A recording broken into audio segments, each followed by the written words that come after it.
So, magandang araw sa lahat. Nagbabalik ang inyong lingkod, San Pedro Polvebia. Meron po tayo ditong Mio Sporty Salty. No, walang problema yan. Kakabit tayo ng dual horn. So, meron tayong stock horn at meron tayong loud horn. Mga sir, no? Stock horn, loud horn. Okay? Sisimulan natin sa ating battery. Yung ating positive, kulay pula. Kumuha ng isang wire. Tumakbo dito sa kabiyak ng fuse, no? Yung kabiyak ng fuse tumakbo na yan doon dito sa harapan. So ibig sabihin live po yun, no? Kahit walang susi, meron po laman yun. Kumuha naman ng isang ground dito sa negative, tinakbo sa ilalim, lumabas dito, nagsama-sama na sila doon, lahat siya tumakbo. Ayan, no? Dalawang wire lang mga boss, kaya manipis. Positive negative lang ang dala nito. Galing battery, ang positive dumaan sa fuse, tapos tayo dyan. Pagdating dito mga boss, no? Ito yung positive natin.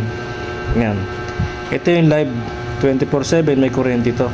Saan natin lalagay ito? Ito yung denso relay natin mga boss. Denso relay mga sir, no? Japan, mahirap eh. So yung 30 positive 12 volts ilagay dito sa kulay green na wire. Huwag nyo sundin yung kulay ng wire, yung posisyon dito sa gitna. Okay, balik tayo. 12 volts positive galing fuse. Dito tumakbo mga sir, ha. Dito 4-pin relay denso.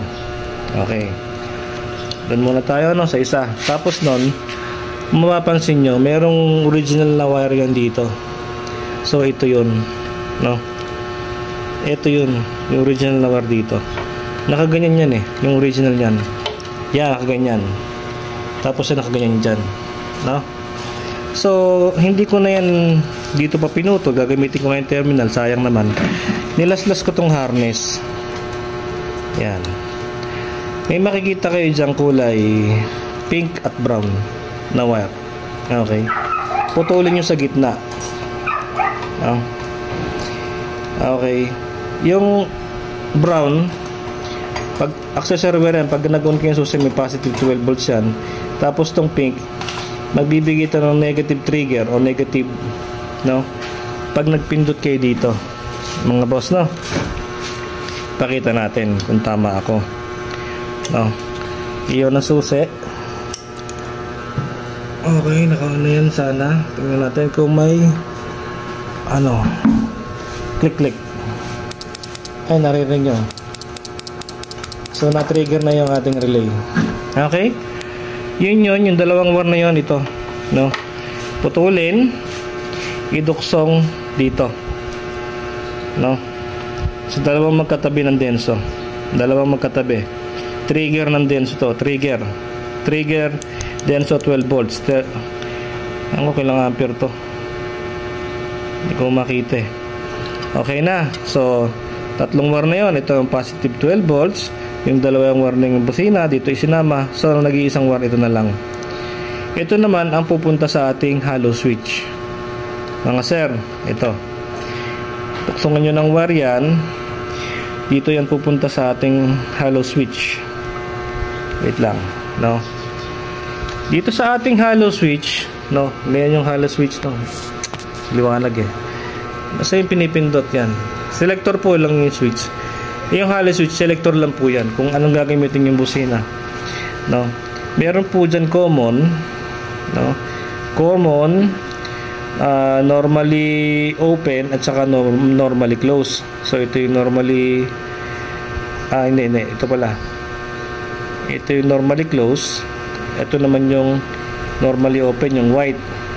Tapos yung pula ay positive ng ilaw. May ilaw po kasi to mga sir. Yun naman ground ay negative ng ilaw. So alisin muna natin dalawang wire para hindi kayo malito. Kahit magpaulit-ulit tayo mga boss, para lang kahit paano maintindihan nyo, no? Wait lang, isa kamay eh. So yan, no? Alisin muna natin yung positive, yung kulay pula at saka yung black. Okay, meron tayong tatlong wire. Ito yung kulay dilaw, yung common. Dito sa likod nito, dito nyo makikita yon, nakasulat yung common, no? Yung common dito sa likod ito. Yung common, normally open, tsaka normally close. Dito nyo makikita yon. Huwag nyo pansinin yung kulay. Kasi baka mamaya iba yung kulay ng wire sa inyo, no? So, ulitin ko. Yung ito, sa tension na relay, yung ito, no? Pupunta rito sa common ng ating hollow switch. Okay? Tapos, dito kasi, yung normally close nito, itong kulay green.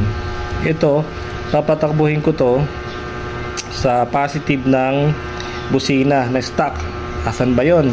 Kung ito yung positive na busina na stock, ito yung wiring no. Ito yung wiring na gagawin natin, gagamit natin siya para hindi siya matapon. So ito yon, tinuksungan ko ng dalawang wire yon, no? Isang negative at saka isang positive. Itong negative, kung naalala nyo, yung negative galing sa baterya na gumapang dyan, ito yon, yung kulay green. So itong negative, itatap ko dito yan sa negative na to, dito ito. Okay, bali negative ng busina yon.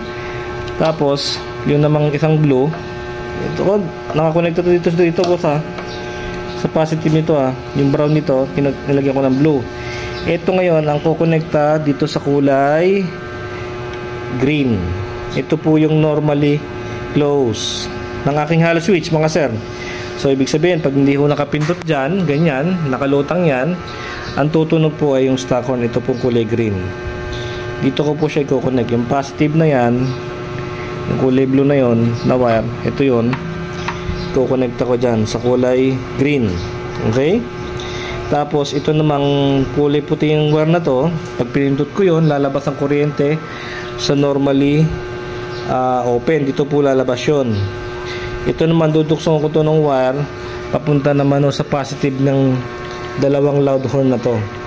Tapos yung negative ng loud horn na yan, dito na lang din ako kukuha. Kaya po yan, mga sir, kaya po yan. Sana po naintindihan, ano. So balik tayo sa i-discuss ko to para hindi ko nalimutan. Dito naman sa kulay pula ng hollow switch o yung positive ng ilaw ng hollow switch, sana ako muna supply. Dito sa tinastas ko, meron ho dyang solid blue, no, sa sporty. Okay, meron po dyang solid blue na wire, park light po yun, ayun, no. Nagnakaw ako dyan, nag-strip ako dyan, binuksan ko ng wire papunta po dito sa kulay pula. So ito yung positive, tapos ito naman negative, manggagaling na lang dito. Ito nagpalabas na nga ako, ayan, no. Papunta naman to sa kulay black, no. Medyo magulo,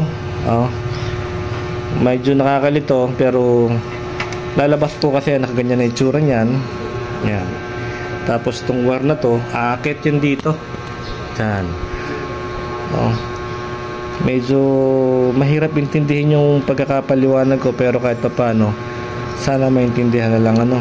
So ganun lang po. Itong relay na to, dito ko po ilalagay yan, mga sir, no. Sisiptay ko na lang yan dyan para kahit pa paano, kung maglagay man ng mini driving light, dito sa ilalim yung ballast ng mini driving light. So sana naintindihan nyo yung maliit na video ko. Okay, sa lahat na sumusuporta kay San Pedro Paul Weber, maraming salamat sa inyo. Okay, mag-iingat kayong lahat at God bless po sa lahat. Peace po sa inyo, mga boss.